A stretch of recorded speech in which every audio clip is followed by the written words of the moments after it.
Since last summer, parents, school boards, and thirsty political groups have pulled off over 1,500 books from schools in the US. That's more book bans than in 2018, 2019, and 2020 combined. Well, hey, at least we've moved past actually burning books.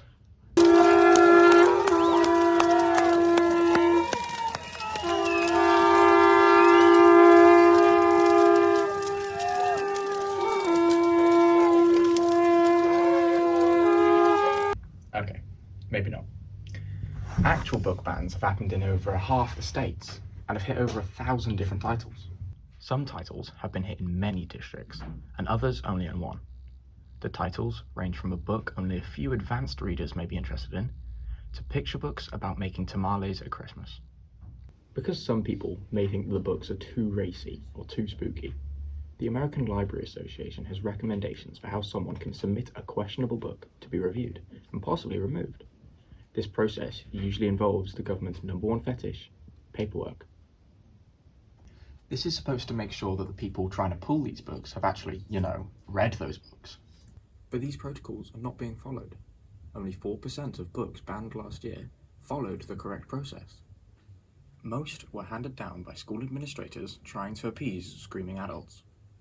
In one district in Pennsylvania, people complained about the books, and the board banned over 440 titles, including a children's picture book about Supreme Court Justice Sonia Sotomayor, and a book about black women in STEM. And in Texas, a parent helped ban using pretty intimate confessions. Means to have anal sex. I do not want my children to learn about anal sex in middle school. I have never had anal sex. I don't want to have anal sex. I don't want my kids having anal sex. Since there are two very different sides to the argument, I have found two people both working in the field of literature to shed their light on the topic.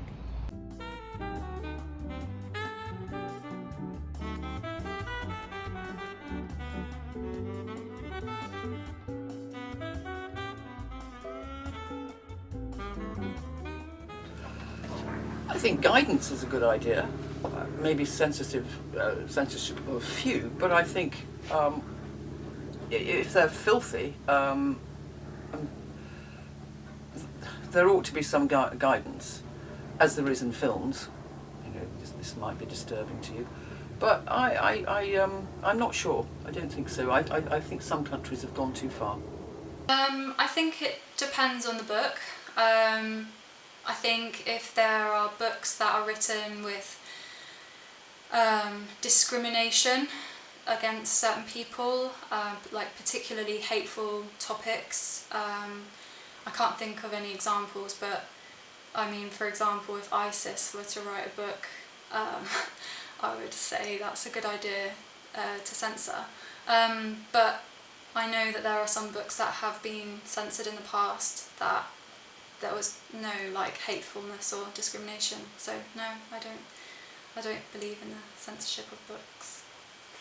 But we would still continue to sell some of them because that is history. That is our history. We've had books on slavery published at the time with pull-out plans of the ships and how the slaves were housed in the decks in these ships. And when you pull them out, you're just horrified. Well, if you never see that, how are you going to know what it was like for them?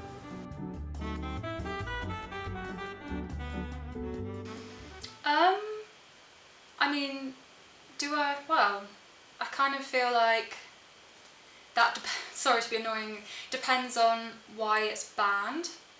I mean, I think there is, sorry to keep with the terrorist theme, but I'm sure there's a book that explains how to create a bomb.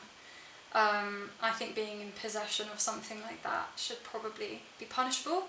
But for example, if there was a religious text that was banned, I don't know which country we're focusing on here, but I don't think that should be punishable.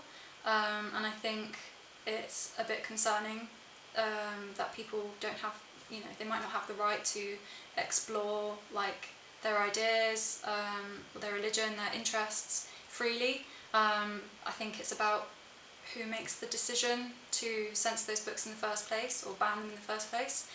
Who gets to decide what kind of knowledge is allowed or not allowed. So yeah, to answer your question, I think it depends on why the book is banned.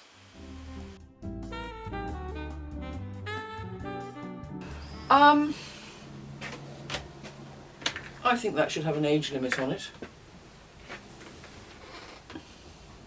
I mean, it's sometimes very interesting to read what the gangs were like in Brighton in one of Graham Greene's books.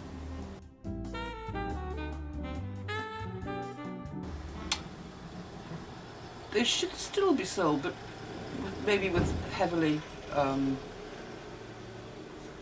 worded description and warnings on the back of the book,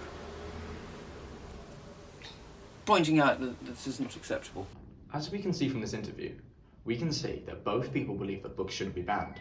And this backs up research already done, which tells us that 85% of the population believe that books shouldn't be banned. The people that are the most affected are already the students. Students that are being robbed of places to ask questions and learn information. They are being told that something about them is wrong or even pornographic.